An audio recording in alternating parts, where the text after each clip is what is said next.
An balma lamɛnnikɛlaw aw salamu alaikum aw tulo bɛ radio Bamako 24 de kan na ka bɔ Mali kɔnɔ na minnu bɛ kan lamɛn jamana fan o fan jamana kɔnɔ ni jamana kɔ kan k'aw bɛɛ lajɛlen fo ni k'aw ko ɲuman dɔn. Aw sɔgɔlen b'aw ka radio Mandi la Bamako 24 min bɛ n'a bɛ kunnafoni latɛmɛ aw bɛɛ lajɛlen tɔgɔ la diɲɛ ma don o don a balimakɛ n'aw denkɛ Abdulaye Kulibali fɛ k'a sɔrɔ ɲɛmaaba n'i y'a sɔrɔ bɛ tali ka jɛjɛ sari la ale bɛ ka baaraw bɛɛ lajɛlen jateminɛ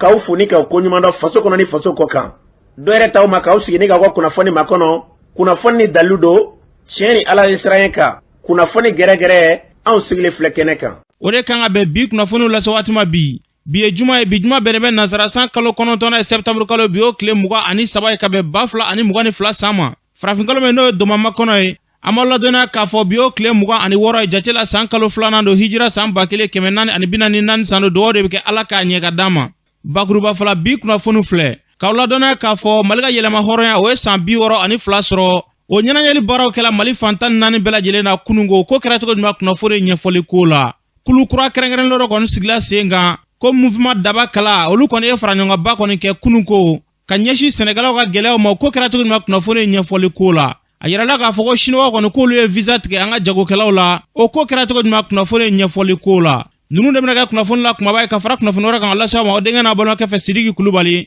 ala k'a ɲɛ ka d'an ma 22 septembre o la ɲɛnabala jamana fantan 4 bɛɛ lajɛlen na bi kunnafoni fanba bɛɛ lajɛlen bɛna boli o kan Mali ka yɛlɛma hɔrɔnya o ye san 62 kɔni sɔrɔ a ɲɛnajɛ baaraw kɔni kɛla Mali fan caman fɛ kɛrɛnkɛrɛnnen a yirala k'a fɔ maa caman kɔni fɛ ko ni san damadɔ laban in kɔni na 22 septembre k'a bɛ la ɲɛnamaya cogo min na ko ɲinɛta ni san tɔgɔ ta ko danfara caman bɛ u ni ɲɔgɔn cɛ ko n'i y'a ta k'a lajɛ ko 22 kɔni a sera ka la ɲɛnamaya Mali fan caman fɛ ɲinɛ wa a sera ka kɛ basigi kɔni kɔnɔna na Mali ka yɛlɛma hɔrɔnya maa caman fana y'a yira k'a fɔ ko o sɔrɔlen a bɛ san 62 de la bi ko nka ko n'i ye Mali lajɛ ko hali bi ko an ka yɛlɛma hɔrɔnya kɔni ko majaw b'a la dɛ nka o n'a ta o ta maa caman kɔni y'a yira k'a fɔ ko an ka yɛlɛma hɔrɔnya ko a kun t'an bolo ko nka ko faranjɛla fanga min n'o sigilen filɛ ne sen kan ko bɛ k'an ka yɛlɛma hɔrɔnya kɔni ta ka di an ma dɛ ko fɛɛrɛ caman kɔni sigilen b'u fɛ ko n'olu sera ka sira kɔni sɔrɔ ko siga si t'a la ko Baba Moro Keyita ale ye fɛɛrɛ min tigɛ yaasa an bɛ se ka kɛ an yɛrɛ cogoya mun na ko an b'o sira de kan an bɛ dugawu de kɛ yarabi ala k'an bila o sira kan Moribo Keyita ale min ye wulikajɔ kɔni kɛ ka se ka an ka yɛlɛma hɔrɔnya kɔni k'a ɲini ka di an ma ka se k'a joli kɔni di Mali o bɛ se ka taa ɲɛ cogoya mun na Moribo Keyita a kun bɛ to ka ladilikan dɔw kɛ maliden bɛɛ lajɛlen bɛ se k'i sigi ka se ka miiri k'a dɔn k'a fɔ faso in a tɛ se ka taa ɲɛ cogo si la n'an bɛɛ lajɛlen kelen ma se ka jamana in kanu bila an dusukun na Moribo Keyita kun bɛ to ka kuma dɔw fɔ an ka lamɛn. An tun bɛ farajiw ka mara kɔnɔ an ka hadamadenya caman bɛ yen nɔ an ka sira caman bɛ yen nɔ ni an ka fɔlɔmɔgɔw tun tugulen b'a la nka bi ni an y'a bila mara in kɔsɔn ko an ka segin o ma dɛ an ka fɔlɔmɔgɔw tun tɛ layidu tiɲɛ n'u tun ye kuma min fɔ k'a fɔ k'u ka ɲɛ nin ye u bɛ sa u bɛ t'u kan kan n'i tun ye kalifa d'u ma u bɛ se ka tɔɔrɔ u bɛ se ka dɛsɛ u tɛ se kalifa ma abada n'i tun ye u dɛmɛ u ka mago la n'u tun kan ka kɔn ka segin ma u b'a ɲini ala fɛ ala mago ka s'u ma sanu ka dɛsɛ ka u ka layidu timɛ nka an bɛ don min na bi o jogo caman bɛ yen nɔ a bɛ maa minnu na a man ca o tuma an bɛ min ɲini aw fɛ farajɛw ye jugu minnu don an na n'o kɛra sababu ye an ɲinɛna an ka jugu ɲumanw kɔ an ɲinɛna farafinna dan bɛɛ kɔ fo an ye farafin kɛ si ye si min n'a bɛ si tɔw bɛɛ kɔ fo an ka o de ye an ka segin kɔ dɛ tubabuw y'an mara farajɛw y'an mara u m'an mara ko ka hɔrɔnya ka bɔ n'an ta ye dɛ u m'an mara ko cɛya b'u la ka tɛmɛ an kan dɛ u y'an mara de ko basaw fɛɛrɛ ka bon u y'an mara ni marafaw ni gɔlɛw de ye kɛlɛkɛminɛn tun bɛ olu bolo n'o tun bɛ anw bolo abada tɛ k'an mara o tuma an man kan k'an siya lagosi an man kan k'an ka walew lagosi an man kan k'an yɛrɛ lagosi k'a fɔ k'i golo finnen don o kɔrɔ tɛ ko awa joli min bɛ farajɛw la ko joli t'i la ko hakili min bɛ farajɛw la ko hakili t'i la ko miiri min bɛ farajɛw la ko miiri t'i la farajɛw sera ka fɛn fɛn dilan ni fɛɛrɛ ye ni ala sɔnna ma farafinw na fɛn dilan min ka girin o tuma an kana farafinna bɔ fɔ dɛ nka an ye mun kɔlɔsi an balima dɔw bɛ yen ni fɛn fɛn ma bɔ farajɛ la o kɛra miiri ye o kɛra baara ye o tɛ barika don la nka ni fɛn fɛn bɔr'u yɛrɛ fɛ yen o kɛra miiri ye o kɛra baara ye o bɛ ɲiga la o tuma ni ɲigir'o la i ma ɲigi o baara la i ma ɲigi o miiri la i miirila i siya de la i miirila i yɛrɛ de la o tuma i nana i yɛrɛ kɔ dɛ mɔgɔ tɛ se ka foyi dilan n'i ma fɛn tiɲɛ ne k'i bɛ sɛnɛ kɛ f'i ka jiriw faga n'i k'i bɛ so dilan f'i ka dugukolo sen o tuma ni anw k'an bɛ faso dilan ni faso ka se o jaagoya jogojugu minnu b'an na an k'o jogojugu tiɲɛ nafolo ɲini juguko min b'an na an ka ɲɛ o kɔ hasidiya min b'an na an k'o hasidiya bɔ an na limanabaliya min b'an na an ka o limanabaliya bɔ an na an ka miiri fantanw na maa o maa ni fɛn b'i bolo ne jɔlen bɛ i ta la i bɛ maa ba kelen sɔrɔ min ɲɛbɔlen bɛ fɛ o tuma min b'an bolo an kana jɔ a la ni nafolo ne bɛ min bolo o kana fɔ k'a bɛ diɲɛ nafolo bɛɛ ta k'a kɛ ɲɔgɔn kan an bɛ mɔgɔ dɔw dɔn u sigilen bɛ Bamakɔ u bɛ location de la san 10 san 15 du t'u bolo mais be mo do so Bamako du tan duru bulu afo o ekomi no kaka otma nanye wale goni uluka kele fer jugudo ke kana fulo chama soro kebe fantan gen kabuka dukono febe du tan woro soro ka do mu kun so yoro soro to ma do kama be ka se kai kun do yoro soro anke namo bara de ke amangan ka anke poni ni o fara ko kana ko socialism akagele de ka sabe ke tuwe ya jugu min wana bette ka kai de da nambe fantan fe an ngunde ka samu jikona ana sika pleka fantan ko fo nga na wale sera do bina ni a wale sabati do no be ke sababe ka do banga sarala ando kuma do otma at me fa bengalo namba tanga jamani ka dlat fokari ka do am skuna ni tume talike baba Modibo Keita la abe tienso bi amin galonso ma chamanga fola ko Modibo Keita akme boloshi yoro la ko kle bola yoro chamana bide tanke ko malidew na ma se kan jogo yelema ama se ka do ko jamana yi a bonnogola ka be an yere de bolo ka do be do la mi songa me joyan la de Modibo Keita ya futugo muna ami do de ke hakilina mun na kuma le duzukuna yara bi ala go do an bela jelen kelegel na duzukuna Modibo Keita ko fe Musa Traoré ale fina yira ka fo jamana yi aga nyeta mama mana wuliga jokoni ke kibina dangari jamana ko nga nyeta la ko kale bololen gonto o tisra soro de Musa Traoré fina kumi deliga kuma do fo angale lame ni sara faso kuma bo yoro imajfa kele do majfa o de ato ni molan kolum batra maw munu jamana munu murusla ko kumola o manga kadi mo sila munu ra kadi mo la munu sara o yoro kuma bo yoro la na fora ka foko ka président nya dangana ke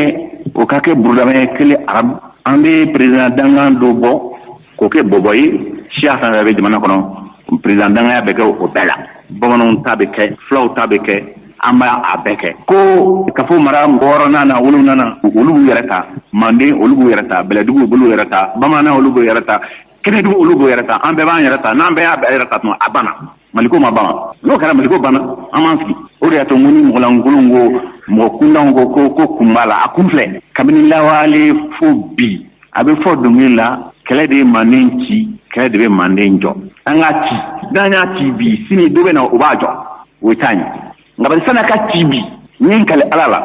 ala muyenene olu gereda sanu beke ala benere nyiminana nyiri wala izo ne tayni nuko obode ke ne tayni otmane nyime taynone o nyinga bode kamali klasla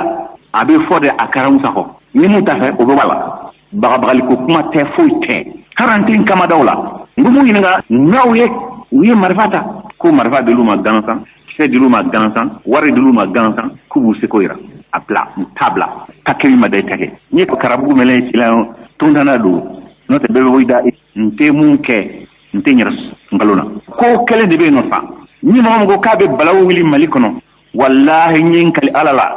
bagali kuma te ambe jahannama siri ikuna blanyrama be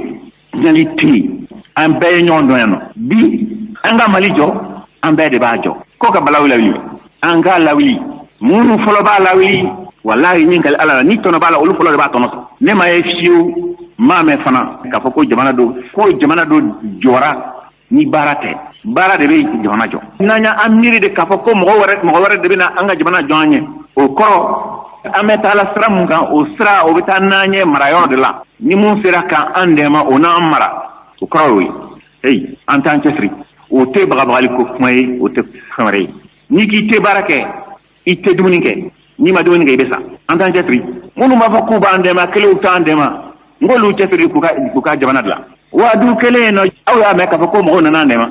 manden kele no awya me ka foko mo bola yoro ko kana andema so ngoy be gat mami awya me ka ko mo nana andema angana ke na make ku dama beke amike bulgo no moy be o korodo utma horonya bana utma dambe bana ka wadu ke ka manenge ka sonwe ke ka fo biko antite ka nga jamana la o ka mo konoga ni tume tali ke mali jamana nyama korola Musa Traoré aya fo cogo muna jamana yara bela ka nyeta sabati namburai ali be ogumu kele konnana jamana akanu kuma nga jamana nyama koro chamana de Amadou Toumani Touré ATT ale fene sam bafla ani tanfla wakati ula matama wonu me ka bulngende shi ale maka ira ka fokalere rebellier akoma nyemin ko akere gelaye fo musola ka wulla ka sikata ka tukwa damakashi konike ATT ere nyekoro o kene kayno ATT kuma mfo ofle na foro ko nere de rebel kundige ot mo gayna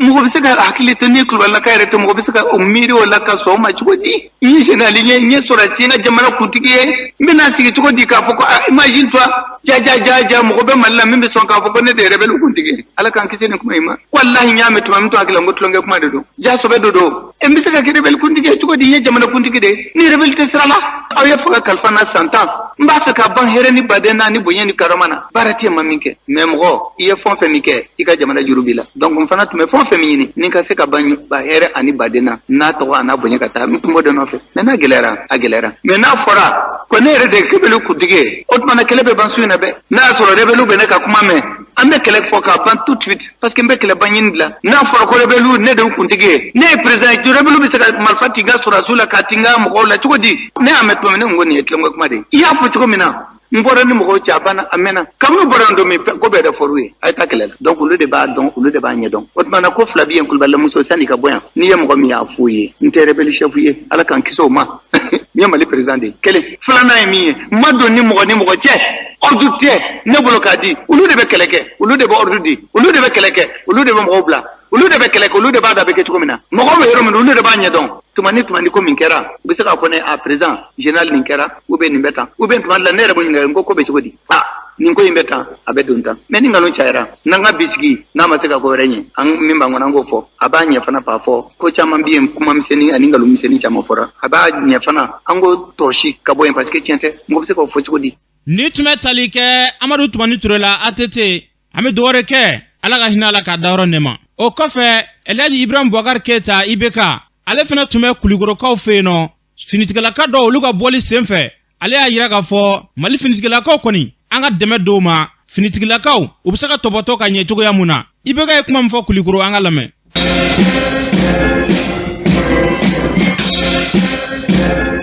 an ka armée ye min kɛ bi ko ba don dɛ ka an ka denmisɛn minnu tila ka sɔrɔsiya kalan na minnu kɛra officier kuraw ye ka colonel Ousmane Kulibali tɔgɔ da olu la ko ba don dɛ n ko hali ni Kulibali don Kulibali min don a kɛla baarakɛla ye dɛ a ma ta kɛ sɔdun dɔrɔn ye a ye jamana in ta a nin na k'a kanu k'a baara kɛ kabini a donna sɔrɔsiya la fo k'a saya s'a ma a ye min kɛ armée kɔnɔ bɛɛ b'a dɔn donc a ka kɛ mɔgɔ ye min ka exemple bɛ an ka denmisɛnninw hakili sinsin olu de y'a ŋaniya ta ka kɛ sɔrɔsi ye o ye koba ye déjà o mana kɛ fɛn o fɛn na o kana ɲinɛ abada k'a fɔ u ka sɔrɔsiya baara nin a bɛ daminɛ fɔlɔ k'u yɛrɛ tanga n'u ma tanga jamana tɛ tanga dɛ donc u kana ɲinɛ u yɛrɛ kɔ abada k'u yɛrɛ labila k'an ka sɔrɔsiw bɛɛ fo u bɛ baara minɛ jamana in kɔnɔ maaw t'a dɔn dɛ mais tuma min na an bɛ sunɔgɔ la su tile n'u bɛ baara la u bɛ baara la condition min na hali mɔgɔ tɛ se k'i miiri a la a yɔrɔ dibi la yɔrɔ dɔw sira tɛ yen yɔrɔ dɔw la u t'a sɔrɔ bombe bɛ exploser donc baara min don bibi a bibi ka gɛlɛn dɛ k'u bɛɛ fo k'u waleɲuman dɔn ka dugawu k'u ye ala k'u lakana. ni tun bɛ tali kɛ Elhaji Ibrahim Boubacar Keita la a y'a fɔ cogo min na yarabi ala k'an ka jamana basigi ni k'a kolosuma ninnu bɛɛ lajɛlen bɛ tiɲɛ so an min nkalon so bi kunungo 22 septembre a laɲɛnamala Mali fantan naani bɛɛ lajɛlen fɛ wulikajɔ kɔni kɛra maliden bɛɛ lajɛlen fɛ ka se ka 22 kɔni k'a laɲɛnamaya kɛrɛnkɛrɛnnenya ma maa caman ye dɛmɛ kɔni ta ka ɲɛsin faranjala fanga in ma faranjala fanga in a bɛ se ka kɛ kɛcogo ɲuman na cogoya min na maa caman bɛ k'a jira k'a fɔ ko Mali kura kɔnɔ a sobasema ko bɛ faranjala fanga in de bolo an bɛ dugawu de kɛ an b'o sira min kan yarabi ala kan o sira tɔ dayɛlɛ an maliden bɛɛ lajɛlen katikaw fɛ yen nɔ kunungo génie militaire kɔnɔna na u kɔni ye wulikajɔ kɔni kɛ Mali sɔrɔsilakaw ka se ka 22 kɔni laɲɛnamaya yen nɔ min bɛ tali kɛ Laginɛ kurankiri olu ka jamana ɲɛmaa Mamadi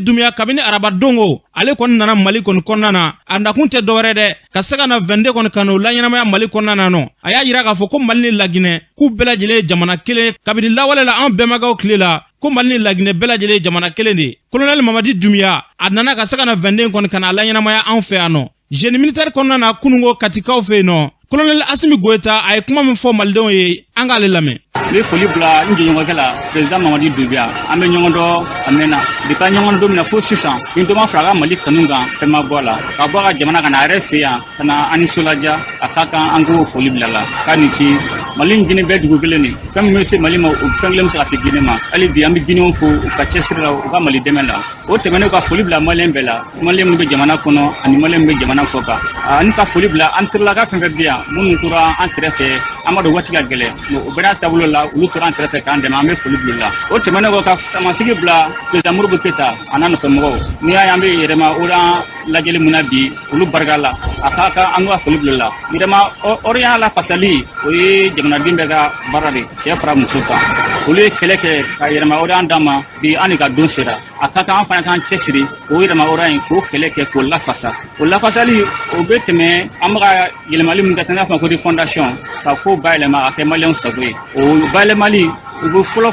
aramadina ko bebe ti aramadede kamalen la ben malen mu jamana kanu wala jamana kele o dusu wala abi freka sa jamana kunkola amugo o malen la o temene ka boy jamana irma ora tsira fo arme ko yame dugugolo mu ko yo kala kulas gata kaka ang arme clan arme mu bisa mone bo malen bela arme mu sira malen bela kana mali koran fe klemi fe kana ko uri enfant ka ba enfant fe o temene ko ka jamana clan jamana mbatu malikura urugu o bala fen fe be nani kameleon na fufunyon ko kameleon funyon ko na be fa kan injustice ka bingani nyon kan o beba malikuno donc ka kefana mali glan mbatu mali na fasro sira lubsa ke maleon sago to mena ali bi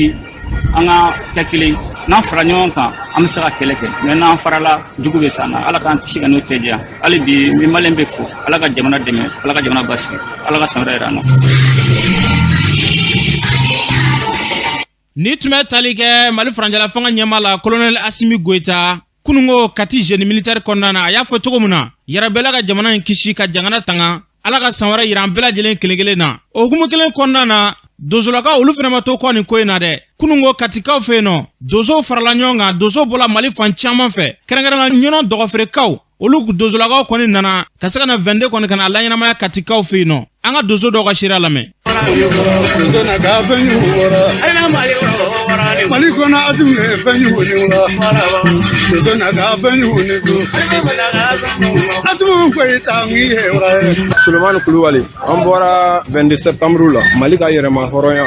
kɔrɔlen ko don an ka segin an ka kɔrɔlenw kan donsoya ka don ba la donsow ka kɛ fa kelen ba kelen jamana kɔnɔdenw ka ɲɔgɔn kanu ka kɛ ɲɔgɔn fɛ ka sirakɔrɔw taama an ka kan an yɛrɛ ye i dan sɔgɔ Omar Komina ka bɔ Dɔgɔfiri ne ye Dɔgɔfiri donsoba ka kalanden ye an ka bi bɔli nisɔndiya don Mali ka yɛrɛta sanyɛlɛma o ɲɛnajɛ an donsow ye o de nisɔndiya kɛ ka jira maliyɛnden bɛɛ lajɛlen la ni an ka yɛrɛta de o kuma kɔrɔlenw bɛ yen an ma ɲinɛ k'an tɛ ɲinɛ a kɔ kɛrɛnkɛrɛnlen ɲɛna anw fɛ Dɔgɔfiri donsow jɔn b'u jɔyɔrɔ la u bɛ birigadi la su u bɛ birigadi la tile an ka donsoba tɔgɔ la n'o ye ba misi ye komini den bɛɛ lajɛlen bɛɛ kɛmɛ ka marifa ta ka sécurité banban n'an ye maa jugu min ye an b'a di fanga tigilamɔgɔw ma an bɛ don min komi bi Dɔgɔfiri kɔnɔ kɛlɛ a ma ban nka caman kɛ b'a la an bɛ Asimi n'a ka mɔgɔw fo u bɛ baara la hali bi u sira min kan k'u cɛsiri dan dɔgɔnin ko ne ye Moribo Kulubali ye ka bɔ ɲɔnɔ B3 la sɛnɛkɛ kan donsoba ɲɛma danga de ne ye donso ye faranga ye n'o tɛ armée de ta ye ko ye nka an b'u dɛmɛ u ka baara la inshallah ni ala sɔnna jamana a tɛ dafiri maa ma ko jamana in ka dafiri ala k'a dafiri o tigi kɔfɛ ala k'a ko si kɔfɛ yarabi maa ma ko a b'a ka nafolo ɲini yɔrɔ ye ala ka jamana in ala k'i ka nafolo ala k'a don ordonnance la k'i du ci k'a bɛɛ mugumugu Asimi n'a ka jama u k'u jija an b'u kɔ fo ka taa an ta an b'u kɔ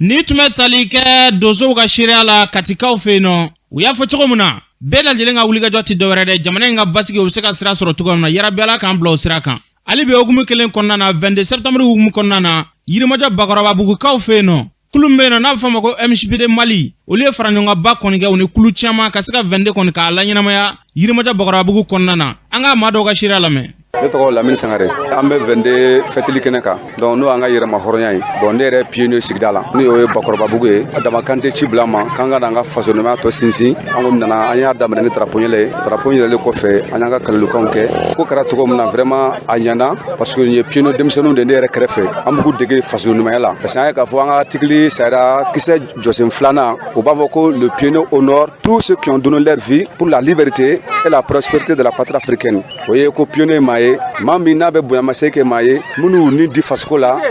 ani faso ka yɛrɛma hɔrɔn kosɔn a bɛ bonyamasegin kɛ olu mɔgɔw ye donc o de la an sera yan ka kan tɛ ninnu ka bonyamasegin kɛ. Ne tɔgɔ ye Yusuf Balo Kulubali. An bɛ bi hukumu min kɔnɔna na o ye Mali ka yɛrɛmahɔrɔnya ye. Fɛn min y'an bila ka nin kɛnɛ sigi an b'a dɔn k'a fɔ jamana bɛ yɔrɔ min na bi, jamana kanu bɛ jamana marabaaw la bi, an bɛ yɔrɔ min na bi. Bon an bɛ dugawu fana kɛ a kanu min bɛ jamana marabaaw la, Ala ka kanu jidi u la. An minnu yɛrɛ ye jamanadenw ye, Ala ka jamana yɛrɛ hinɛ don anw yɛrɛw la. Parce que n'i ko jamana i ko ɲɛmaaw, n'i ko ɲɛmaaw i ko kɔnbaw. Jamana ɲɛmaa tɛ se ka ɲɛmaaya tɔnɔ sɔrɔ fiyewu, wala a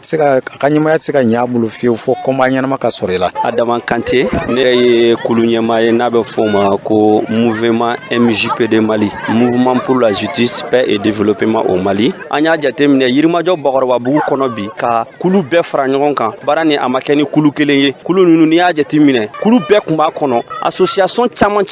a bɛ t'i yɛrɛ sɔrɔ fo kulu 10 ɲɔgɔnna la. O kɔnɔna na an y'a yir'u la k'a fɔ ko bɛɛ lajɛlen k'an bolo di ɲɔgɔn ma pour que 22 septembre an ka se ka organisation daminɛ Bakɔrɔbabugu la yan. Nin ye a siɲɛ fɔlɔ ye Bakɔrɔbabugu la yan. Ni Ala sɔnna ma nin tɛna k'a siɲɛ laban ye. An bɛ wele bila halisa association tɔw ma pour que san nataw la Bakɔrɔbabugu yɛrɛ kɔnɔ bɛɛ lajɛlen ka se ka fara ɲɔgɔn kan san nataw la an ka baara ni an ka boloda ka ɲɛ ka tɛmɛ nin kan pour que 2023 au 22 septembre an ka se k'o fêter Bakɔrɔbabugu la yan. O ye an ka laɲini ye. Ni tun bɛ tali kɛ mouvement MJPD Mali o maaw ka sira la nin bɛɛ lajɛlen b'a yɛrɛ sɔrɔ 22 septembre o hukumu kɔnɔna na. Hali bi 22 hukumu kɔnɔna na kunungo 22 ani bi 22 danfara jumɛn b'u ni ɲɔgɔn cɛ? 22 kun bɛ laɲɛnamaya cogo di fɔlɔfɔlɔ maaw fɛ? U kun bɛ fini don cogo kɛ cogo di? Labɛn jumɛn de kun bɛ k'u bolo? An ka maakɔrɔba dɔw ka sira lamɛn. Fɔlɔ masiri la 22 septembre wagati an kun bɛ pantalon kala an b'a fɔ pati jeli fan pantalon senba bon soulier min kun bɛ don kɔrɔ a bɛ fɔ ma ko tête nègre n'an y'o don tuma min na an bɛ sɔrɔ ka chemise jɛman don sanfɛ ka cravatini a bɛ fɔ ma ne pavillon quoi an b'a fɔ an b'o de don ka taa dɔnkɛyɔrɔ la. O kun ye 22 wagati ye wa an ka habillement bɛɛ kun de y'o ye. Na kun i bɛ kun dilan i bɛ taa peignoir frisé o kuma an bɛɛ bolo an bɛ t'o san 600 ne yɛrɛ t'a san 600 i b'a don tasuma la fo ka taa bili kun peigné i bɛ tuluba k'a la k'a don a la k'a fa siji bɛ bɔ k'a kɛ a la a bɛ minɛ k'a nuguya k'a frise bɛɛ bɔ a la k'a nuguya kosɛbɛ maintenant i b'a kɛ modèle min ka di ye n'a ka di i b'a munumunu ko ɲa k'a peigné k'a kɛ tan k'a munumunu k'a bɔ Kilimanjaro cogoya mais o kɔni munumunu kɔni k'o kɛ ten k'a munumunu ta k'a peigné ta fo k'a kɛ ten k'a dafɛ maintenant u bɛ yɛlɛ fo sanfɛ tan c'était joli à voir. Kundilan modèle min tun bɛ yen Mamda Jɛngɛ tun bɛ yen Tasaju kun bɛ yen ani Katanga o bɛ kɛ tan o bɛ kɛ ten tɔ o de kun bɛ o kuma. Ne yɛrɛ ba kun bɛ Mamda Jɛngɛ de kɛ n ka caya da Modibo tile wagati npogotigini kunda kɔni o de tun ye ɔrɔbuninw ye ni minnu ka sera san 10 ni dɔgɔnin jupe ni kɔrɔsaji o tun bɛ danifini kɛ complet dalifini tun bɛ yen koso walanin tun bɛ yen. Sisan an ka parilicogo yɛrɛ caman bɛ ka segin o kan an bɛ taa i ba so an bolo kala an bɛ ɔrɔbu kala nka denmisɛn an kɔni kɛra npogotigi k'an sinw bɛ ka sɔrɔ an bɛ lɛnpɛn don lɛnpɛn dɔw yɛrɛ labanna anw na boso la de an ka gurupu bannen an ka minnu fɔra an kɔ olu ma sɔn ka lɛnpɛn don. An labɛn n'an bɛ taa dɔnkɛyɔrɔw la an bɛ ɔrɔbu dɔw bɛ yen u b'a fɔ ko ɔrɔbu lɔnk an b'o don ani mini rɔbu an b'o don mais n'an b'o don ka bɔ so kɔnɔ an b'an ka finiw siri a kan donc n'an taara dɔnkɛyɔrɔ la tuma min an bɛ fini ninnu bɔ an na n'an bɛna don so an bɛ fini siri parli bɛ ɲɛnama wɛrɛ si kun t'anw bolo bon an kun bɛ talon min don talon kun bɛ talon wele don ko escarpin taillebasi o tɔgɔ de kun ye ko jukurunin an b'o don dɛ mais an kɔrɔ y'o don a n'an tɛnɛmuso. Ni tun bɛ tali kɛ an ka maakɔrɔba dɔw ka sariya la fɔlɔ 22 olu tun bɛ labɛn minnu kɛ nin y'o sariya dɔw de an bɛ dugawu de kɛ 22 ɲinɛta tɛmɛko ɲuman kɛra cogo min na yarabi Ala ka san wɛrɛ ta tɛmɛko ɲuman d'an ma n'an bɔra ye kulu kɛrɛnkɛrɛnlen min sigila sen kan an ka jamana kɔnɔna na olu sigi kun tɛ dɔwɛrɛ dɛ ka se ka cikɛlaw Mali sɛnɛkɛlaw k'olu ka hakɛ ɲini ka d'u ma mouvement daba kala u ye fara ɲɔgɔn kan ba kɔni kɛ kununko ka se ka wele kɔni bila jamana ɲɛmɔgɔw ma a kɛra PCC o jabala kɔni kɔnɔna na professeur Clément ni hakilina in bɔra ale de la ka se ka wele bila cikɛlaw ma u bɔra Mali fan caman fɛ u ka se ka na ni lajɛrɛ in kɔni kɛ an ka sɛnɛkɛla dɔw ka sira lamɛn. Ne tɔgɔ Gayi Nabɛrɛ ne bɛ bɔ Kita min bɛ sɛnɛkɛlaw disi la ɲinan campagne gɛlɛya dɔw b'an kan nɔgɔ ma sɔrɔ joona la o gɛlɛya b'an kan kɔrɔbana dɔ nalen n'a y'i ka foro sɔrɔ a bɛ foro bɛɛ minɛ n'a y'a sɔrɔ i ka sɔrɔ ye 3 ye a tɔ bɛ to 1 ma bi o gɛlɛya bɛ wula kɔnɔ sabanan ji ye mɔgɔ caman ka foro tiɲɛ o gɛlɛya fana bɛ wula kɔnɔ bon maintenant professeur Clément Nabɛrɛ aw bɛ yurugurugu kɛlɛ mɛn na même bɛ sɛnɛkɛlaw ni la bi aw ye baara dɔ daminɛ an ka nafolo tununi n'a bɛ fɔ a ma wari suruni malien bɛɛ tulu b'a la bɛɛ y'a mɛn miliyari 9 miliyɔn 800 o tununa hali sini a ma ye sɛnɛkɛlaw ka niveau la an ka kɔkɔrɔmadundu nafolo fond de soutien o tununa 18 milliards a tun kalifalen bi min se a la ko n'a bɛ bɔ gouvernement mɔgɔ kelen sɛnɛkɛla mɔgɔ kelen CMDT mɔgɔ kelen o nafolo tununi hali sini an t'a yɔrɔ dɔn a ye yurugurugu kɛlɛ daminɛ an tolo b'a la dɔw kɛra mais hali bi an tolo ma jɔ an ta a bɛ cogo di aw ministre ɲininka le ministre de la justice parce que ale tun bɛ duguma waati min na vraiment yɔrɔ ka ɲi a nana ministeriya la an bɛ ko k'a fɔ ko yɔrɔ bɛ ɲa sisan mais a donna dibi la dɔɔni kun jumɛn y'o kɛ a ka bɔ ka dɔ fɔ an sɛnɛkɛlaw ye an b'o faamu vraiment an b'o faamu. Ne tɔgɔ ye Zana Clément Jara n bɛ bɔ Sikaso Kiɲɛ commune ye Kuruma ye ne daga yɔrɔ bɛnna Fuma jama k'a faamuya ko Clément ma wuli a yɛrɛ ma dɛ anw sɛnɛkɛlaw de ye anw ma kasi a ye k'a fɔ Clément degun bɛ anw kan ni e de bɛ jamana hakɛ ɲini o tuma anw ye an sɛnɛkɛlaw ye juma ye ne hakili an ye jamana mɔgɔ dɔw ye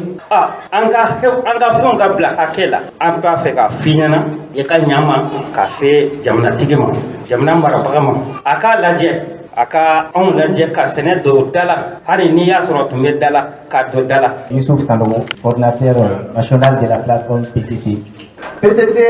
ye tɔn min ye a dabɔra ka yuruguyurugu dunko juguya ani maracogo juguya min bɛ tali ka se jamana in ma n'o y'an ka Bamakɔ ye se ka o kɛlɛ. An y'a ye k'a fɔ jamana in n'o ye Mali ye Mali ka di jamanadenw ye ka tɛmɛ fɛn bɛɛ kan. Anw ye jeunes ye an tilala école la baaraw tɛ ka sɔrɔ b'a dɔn k'a fɔ chômeur tɛ sɔrɔ bɛɛ ka so bi an tilala universitéw la école la a diplôme baw minɛ an jigi tun b'a kan k'a fɔ ko an ka jamana bɛna se k'an bɔ nɔgɔ la. Jamana ka baara di denmisɛnw ma jamana ka kɛ sababu ye ka denmisɛnw bila ka taa sababu la min b'a to u bɛ se ka t'u yɛrɛ ta en même temps u ka se ka u ka avenir dilan anw jigi tun bɛ o kan an fara ɲɔgɔn kan kun kelen min na o ye fɔlɔ jamana ɲɛmaa minnu bɛ yen an marabaga minnu bɛ yen u k'a dɔn k'a fɔ k'u tɛ mɔgɔ si kama anw maliyɛnw kɔ anw de y'u bila yen wa sara min n'a bɛ d'u ma kalo sara min n'a bɛ d'u ma n'u bɛ don VUT kɔnɔ n'u bɛ sobaw jɔ u k'a dɔn k'a fɔ k'a bɛ bɔ anw jamanadenw de kun an ka impôt n'an ka taxes an ba minnu bɛ taa sugu la minnu bɛ taa ka taa nafɛnw san machine duruduru ta ni sɛni u b'o wari min fara ɲɔgɔn n'o bɛ taa impôt la o de bɛ kɛ k'u sara. O de y'a to a ka kan a retour ni mun kan ka kɛ jamanadenw u k'o kɛ n'u m'a kɛ an k'u wajibiya u k'a kɛ o de y'a to PCC sigira. Ni tun bɛ tali kɛ cikɛla dɔw ka seereya la kɛnɛ kan nɔ professeur Clément Danbele a yɛrɛ kuma min fɔ a kɛnɛ kan o filɛ. Nin y'a tile 22 ani 630 ye bi san 62 Mali y'a ka yɛlɛma hɔrɔnya ta nin dɔgɔkun in kɔnɔna la fɔra k'an ka fara ɲɔgɔn kan fo ka yafa ɲini ɲɔgɔn fɛ yafa tɛ kɛ nkalon kan yafa tɛ kɛ togo la yafa tɛ kɛ musalaha kan Maliɲɛnw tɛ bɛn fiyewu fo ni kiri ɲuman tigɛra jamana in kɔnɔ an tɛ bɛn fiyewu fo ni jamana in marala tiɲɛ kan an tɛ bɛn fiyewu fo ni dun ka fa sagara cɛwulu kɔnɔ Mali faamaw tulokun ka gɛlɛn kabini kunun fo ka se bi ma u ka jamanadenw yɔrɔ filɛ ni jamanadenw ka bɛn a kan. Depuis 22 630 jours que nous sommes indépendants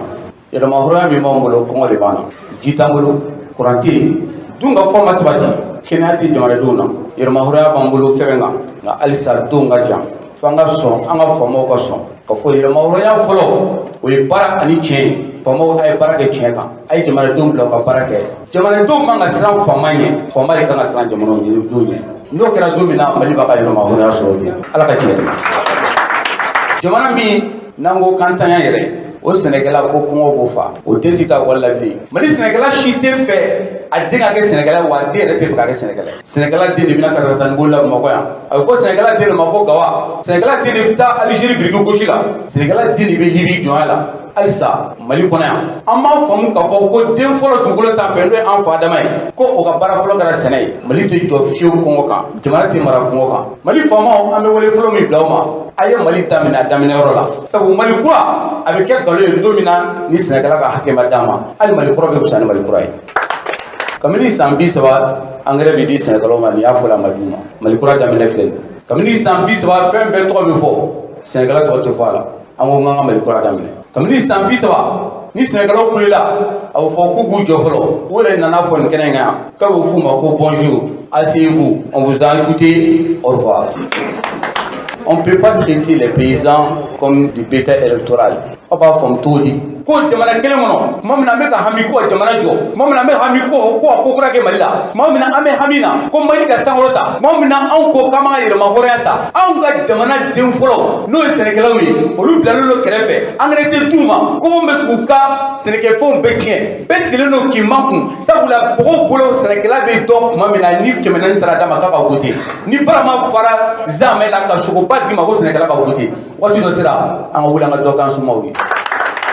o de kama jamana in tɛ jɔ fiyewu jamanadenw kɔ jamana o jamana n'i y'i jigi kɛ jamana wɛrɛ ye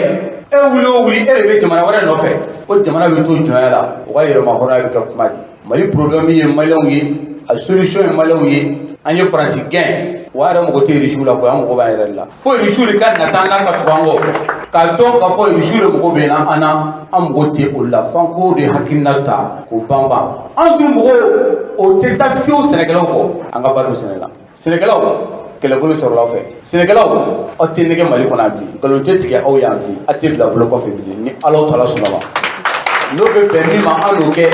walasa aw ka hakɛ ka d'aw ma. Ni tun bɛ tali kɛ Professeur Clément Dembélé la a y'a fɔ cogo min na jamana in basigi yarabiyala k'an bila o sira kan n'an bɔra ye n'aw hakili b'a la an ye kunnafoniya min di yan k'a yira k'a fɔ sosekaw fɛ yen nɔ sose n'a filɛ nin ye Marigala marabolo la ko dugukolo mankan dɔ kɔni tun bɛ yen kabi kuma jan a yirala k'a fɔ ko maa dɔw kɔni ye wulikajɔ kɔni ta ka taa jɛni jadiwale tigilamɔgɔw ye ka se ka na dugukolo gɛlɛya in kɔni ka se k'a yɛlɛma ka kɛ jadikɛla ye ko nima jara ale y'o laseli min kɛ min bɛ tali kɛ Segu Jara la ale ye soseka ye ale kɔni ye a yira k'a fɔ ko nima jara k'a ye ni kuma min fɔ ko nin tɛ tiɲɛ ye dɛ ale ye dugutigi mɔden ye an ka Segu Jara lamɛn. Ne tɔgɔ Segu Jara ka bɔ Suze. Ko nima jara a y'a yira k'a fɔ ko dugukolo mankan dɔ tun b'a ka dugu la kabi kuma jan ko halisa ka dugukolo mankan bɛ yen ko dugutigilakaw ye kɛlɛ in yɛlɛma k'a kɛ jadikɛla ye ko a gɛlɛya kɔni b'a ka sigida la nin waati la kosɛbɛ kosɛbɛ e ka jaabi ye jumɛn ye o ko la. Nin waati na Sidiki foyi t'a fɛ yan sisan wa k'a fɔ ko dugukolo mankan bɛ yen dugukolo mankan tɛ yen jadisiw bɛna sosenya jadisuko kuma t'a ni mɔgɔ cɛ o t'a bolo donso de cɛ jadisiw bɛna hali ni civil u b'i minɛ u b'i bila jadisiw t'a bolo donso de cɛ o t'a to ni maa cɛ ko n'i b'a jara yɛrɛ donso ye olu t'a bolo jadisiw cɛ dugu ka fɛn dɔw la dugu ma bɛnkan t'a ni donsow cɛ a ma foyi t'a ni jadisi cɛ. Ko dugutigilakaw kɔni dɔw wulila ka se ka taa jɛni jadiwale tigilamɔgɔw ka se ka duguden dɔw kɛlɛ. O kuma o tɛ cɛ Suse yɛrɛ bɛɛ maa tɛ yen k'i bɛnkan tɛ ni jadisi cɛ o kuma o tɛ cɛ ale bolila a bolila mun na parce que a ye bɛnkan min kɛ yɔrɔ fɛ parce que donso don min t'a bɛn mɔgɔw kan mɔgɔw ka baganw ne minɛ bon ni jadisiw de bɛ ɲɔgɔn na maa si tɛ taa bɛnkan ta ni jadisiw cɛ a bɛ ka kuma min fɔ tiɲɛ kelen t'a la k'a fɔ ko dugukolo mankan bɛ yen ko an bɛ ka bɛn mɔgɔw bɔ yɔrɔ min na o bɛ fɛngɛ o kuma in tɛ tiɲɛ n'a ye min fɔ a fɔ ko ne yɛrɛ Segu Jara de y'a fiyɛ ne yɛrɛ Bilaka ne ye dugutigi mɔden ko ne ka kuma o kuma fɔ kalo don bɛnkan t'a ni jadisi foyi cɛ ko ne b'a yɛrɛ n'a mago bɛ bɛnkan la k'a b'a fan dugu ka kuma a b'a fɛ ka segin ka na dugu la a ka na de ale dugumɔgɔw ka sigi ka kuma n'o de koba ye n'o tɛ kɛlɛ k'ale ni maa cɛ yan nɔ ale yɛrɛ bɔra dugu kɔnɔ a tun bɛ taa ben mɔgɔw kan donso de ko gurupu bɛ taa ben mɔgɔw kan u bɛ mɔgɔw ɲangi 100 120 n'o ka mɔgɔw la yan ko donso gurupu u ka siège yɛrɛ mɔgɔ an minnu bɛna ka tunu olu ka siège la hali sini a ma ye donc ko ne b'a n'u bolo senfɛ ko ne b'a yɛrɛ tɛ dugu la u bɛnna mɔgɔw kan sariya bɛ ne bolo a ka ca parce que u bɛnna anw ka dugu kan u nana dugu kɔnɔ yan nɔ ka taa dugutigi fɛ yen k'an ka mɔgɔw minɛ maa si dogo garidiw bila da la o donso gurupu ka tila k'an ka mɔgɔw ɲɛ ko 230 an y'u deli u tila k'an ka maa kelen bɛ yen k'o ye karamɔgɔ ye k'o de bɛ kɛ donso ni dugu mɔgɔw bila ɲɔgɔn na k'o ka 10,000 sara an ye 5000 de d'u ma k'u deli n'o ye u y'u 5000 minɛ u ye mɔgɔw ka baganw minɛ k'u ɲangi an b'o kalama. Mun de kama u ye nin kɛ ka ɲɛsin aw ma. U ye nin kɛ ka da kun min kan ko se b'u ye dɔrɔn parce que u ka donso sɛsi in sigira u taara ka taa mɔgɔ dɛmɛ ko an ni mɔgɔ minnu bɛ kɛlɛ la dugukolo ko nɔfɛ k'a fili olu ka foro t'a la u fa foro t'a la u ba foro t'a la ko ne b'a yɛrɛ dinɛ dugu kɔnɔ dugukolo mankan fɛ ale yɛrɛ da t'a la donc ne y'o k'e daba dugukolo mankan na u b'a ŋamana quoi o dugukolo mankan o kuma banna an fɛ a mɛnna o kɛra an n'an ka dugu fankelen mɔgɔ cɛ labilizanakaw an y'o foro kuma kɛ o banna jamana y'a minɛ k'a di dugu de ma ni dugu ko a ka cogo min a bɛ kɛ ten de u taara filayɔrɔ la u taara filayɔrɔ ci ka filaw ka baganw cɛ an b'o kalama yan nɔ ale yɛrɛ koriba de bolila k'a sabu k'o ye jadisiw nana ka taa donso nɔfɛ ka fali kɛ ka bɔ cɛsi tɛ k'i sira ka bɔ minɛ yɛrɛ m'u bolo k'i b'u kunbɛn o tuma k'i n'u jɔra ka kuma a tɛ Suse mɛn. Bi aw ni Nabilezanakaw bɛ cogo di. Baasi foyi t'an ni Nabilezanakaw cɛ dugu 17 nana ka na kuma ɲɔgɔn cɛ yan nɔ k'a kɛlɛ fo k'a ban pewu foyi t'an ni ɲɔgɔn cɛ kumakan laban min b'an fɛ bi faamaw u k'a lajɛ donsow bɛ ka min kɛ jamana kɔnɔ a cɛ man ɲi. Ni tun bɛ tali kɛ Segu Jara la sosekaw fɛ yen nɔ a y'a fɔ cogo min na jamana in ka basigi a bɛ sɔrɔ sira o sira fɛ yarabiyala k'an bila o sira kan n'an bɔra ye chambre de commerce olu maaw kɔni ye fara ɲɔgɔn ba kɔni kɛ ka se ka kunnafoni kɔni bila jagokɛlaw ma jagokɛla kan ka wulikajɔ jumɛn de kɛ jamana ka hakɛ ye jumɛn jagokɛla fan fɛ u y'o fara ɲɔgɔn ba kɔni kɛ min bɛ tali kɛ Yusufu Bacili ale b'a ɲɛfɔ an ka lamɛn. chambre de commerce ani d'industrie du Mali chaque bolo da mundo mission chamane ba bolo aka mission do de ka kunafondi jagokelaw ma bo okum senfe nyina san 2022 la abanga programme kono ka atelier caman kɛ mun ye sensibilisation d'information ye ka taa texte la n'a ma ɲa k'a fɔ mɔgɔ ye jagokɛla ye a ka kan i bɛ jago mun na sariya bolo minnu b'a a jago kɔnɔ i ka se k'o dɔn pour que i ka se ka i ka baara ka se ka nɔgɔya i bolo baara kɛtɔ ka kɛ pour que a kana ni bɛn fana jagokɛlaw ni service minnu chargelen don ka appliquer i n'a fɔ ko direction générale du commerce et la concurrence ani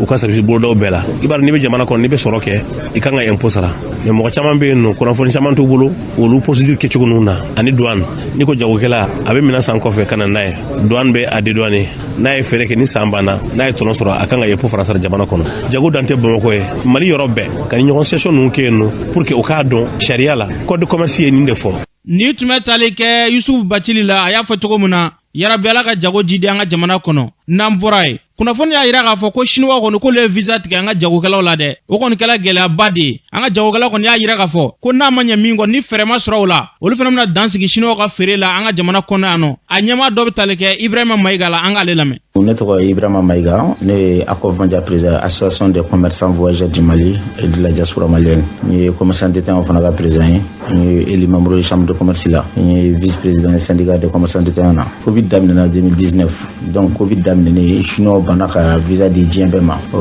wagati kɔnɔ o kun tɛ ka sɔn ka visa di, mais an nana ye kɔsan in na o commencera ka visa di jamana caman ma. Afrique yɛrɛ kɔnɔ yan nɔ hali an yɛrɛ kɛrɛfɛ jamana dɔw b'a la Niger b'a la Côte d'Ivoire ninnu b'a la Gabon ninnu b'a la bon u bɛ k'a di Congo Brazza ninnu bɛɛ ma mɔgɔ minnu bɛ taa sanni kɛ Chine mais n'i y'a jateminɛ ni a bɛ ka di jamana minnu ma nin Maliyɛn tagabaga ka ca ni ka tɛmɛ ni jamana mɔgɔ bɛɛ kan Chine mais bi an ye lɛtiri joli ci ambassade la a Kɔfamaja yɛrɛ ka lɛtiri caman ci ambassade la pour que k'an reçoit o man jaabi donc u bannen don ka visa di ni chinois ye ka ban ka visa di u delila ka nin dɔw kɛ ka tɛmɛ wa u b'a dɔn u b'a kɛ ka da kun kama chinois mana nɔrɔ na a bɛ nafa de sɔrɔ e ka jamana kan du fait k'ale bɛ nafa sɔrɔ e ka jamana kan a bɛ ban ka i ka jamanadenw ka visa don mɔgɔ ta sanni na donc o bɛ kɛ problème camanba de wagati bɛ an ma donc an b'a ye Bamakɔ inondelen don bi chinois ka matériel la chinois ka marchandise de la mais an yɛrɛ ka commerçant kelen tɛ yen mun bɛ ka segin sen ta ka taa Chine donc maliyɛnw bɛ ka difficulté caman de sɔrɔ a kɔnɔ n'i y'a jateminɛ an ka mɔgɔw b'a fɔ k'u bɛ wari transférer ka taa ka commande kɛ ka sɔrɔ u yɛrɛ tɛ wari yɛrɛ transférer la mɔgɔ caman de ka bɔ miliyɔn caman yirika miliyɔn kɛmɛ yirika caman de tiɲɛna Chine ni Bamakɔ cɛ je peux dire que miliyari yɛrɛ Chine ni Bamakɔ cɛ jamana faamaw b'a kalama k'a fɔ maliyɛnw bɛ yɔrɔ min na bi chinois bannen don ka visa d'u ma parce que raison b'a la chinois yɛrɛ bɛ feere min kɛ Mali la bi u bɛ wari min sɔrɔ Mali la bi olu tɛ se ka visa di maliyɛnw ma maliyɛnw yɛrɛ fana ka taa ka n'olu concurrencer an yɛrɛ ka jamana kan donc u tɛ fɛ an ka se k'u concurrencer an yɛrɛ ka jamana kan olu de kɔni bɛ ka feere kɛ u bɛ en gros kɛ u bɛ demi gros kɛ u bɛ détail kɛ donc n'i ye o ta k'o lajɛ olu yɛrɛ dun n'u bɛ sanni k'u ka jamana kan minɛn bɛ d'u ma usines fɛ de u kana minɛn liquider Afrique yan tila ka wari bila ka taa donc est ce que an bɛ se ka mun de faamu o la komi le gouvernement de la transition de ninnu bɛ fɛn dɔ de kama et puis an ɲɛ bɛ jamana la situation kama c'est pour cela an ma réagir mais an bɛna réagir parce que n'an ma réagir an ɲɛ b'a la solution t'a la an tun bɛ ka an ye bɛɛ b'a kalama e yɛrɛ b'a kalama kosɛbɛ nin transition an y'u dɛmɛ physiquement moralement financièrement an y'an seko bɛɛ k'u ye pour que vraiment transition in bɛ se ka basigi cogoya min na mais an ɲɛ b'a la an fana ka fɛn dɔw bɛ yen nɔ u tɛ k'olu yɔrɔw faamuya k'a fɔ gɛlɛya min b'an kan u tɛ k'o yɔrɔ lajɛ donc an dun fana balo bɛ an ka voyage de la donc ni chinois ye nin mun kɛ nin ni chinois m'an jaabi finalement nous on va réagir parce que an ka réaction bɛ gɛlɛya kosɛbɛ à travers an ka visa ko la pour que vraiment chinois ka dayɛlɛ an ka maliyɛnw ka don n'u m'a kɛ vraiment an tɛ se ka jɛn n'a ye a chinois minnu bɛ Mali la u fana ka bɔ Mali la u ka segin u ka t'u ka dugu kan an ka commerce t'an mɛn parce que chinois nalen an ka jamana kɔnɔ a y'an tɔɔrɔ yɛrɛ de u y'an tɔɔrɔ donc finalement an bɛna nous on va décider chinois bɛ fan o fan Mali la an bɛ blocage kɛ an tɛ sɔnna u tɛ feere yɛrɛ kɛ u ka bitigiw an b'a bɛɛ datugu. Ni tun bɛ tali kɛ Ibrahima Maïga la a y'a fɔ cogo min na yarabi Ala ka bɛnɲɔgɔnya sabati nin ko la n'an bɔra yan an bɛ taa jamana kɔ kan Sira Siribe min bɛ bolo. Karamɔgɔ Siriki n'i ka yamaruya ye an bɛ taa ka Taïwan worodugu seleke ka taga kɔrɔyan fanfɛla la dugukolo yɛrɛ dɔ kɛ n'o tɛnɛn septembre kalo tile 14 min kɛra sababu ye ka mɔgɔ kelen ka o bɔnɛ o nin na ka mɔgɔ 150 ka olu jogi n'an bɔra yen an bɛ taa ka Ukraine Donetskaw fɛ yen nɔ ni ale bɛ Ukraine kɔrɔyan fanfɛla la Donbas ale marabolo kɔnɔna na tɛnɛn don mugu jugu dɔ kelen na min kɛra sababu ka mɔgɔ 13 ka olu bɔnɛ u ni na a yirala bɛ ko ni mɔgɔ 13 la ko sifinaka 2 tun b'a la ale ni Marocain kelen n'an bɔra yen an bɛ taga Arabi Saoudite ne ye cɛ dɔ de ale si bɛ san 40 ani san 3 la a y'a yira k'a fɔ ko ale ye muso furu siyɛn 50 ani siyɛn 3 ko yaasa ale bɛ se ka diɲɛ lafiya sɔrɔ cogoya min na ko nka ko ale ma diɲɛ lafiya sɔrɔ bari sabula ko ni muso masina ni si ma se ka ale dusu suma a ye fɛn kelen fɔ a ko musokɔrɔba furu ko ka fisa ni bogotigininw furuli n'an bɔra yen an bɛna a kuncɛ Zambi ni ye kerecɛn karamɔgɔ dɔ ye ni an ko o ma ko pasteur ale y'a ɲini a ka kalandenw fɛ k'u ka ale ɲɛnama su don tile 3 kɔfɛ ale na kunu kura ye yaasa ka mɔgɔw hakili lajigi Jésus Christ ale ta la kalandenw sɔnnin kɔ ni kumakan ma ni ka a waleya tile 3 tɛmɛlen kɔfɛ u taara ka taa kaburu dayɛlɛ u y'a sɔrɔla karamɔgɔkɛ ale ye diɲɛ to finitigilakaw olu ye tɛgɛ kɛ ni kalanden kofɔlen ninnu na min kɛra dabalibanko ye église la mɔgɔw kuma karamɔgɔ Sidiki ɲɛ min sɔrɔ kɔkɔna kibaruya ni tiɲɛ ye Sira Siribe y'a fɔ cogo min na yarabi Ala ka basigi nati Mali ni diɲɛ jamana bɛɛ lajɛlen ni ɲɔgɔn cɛ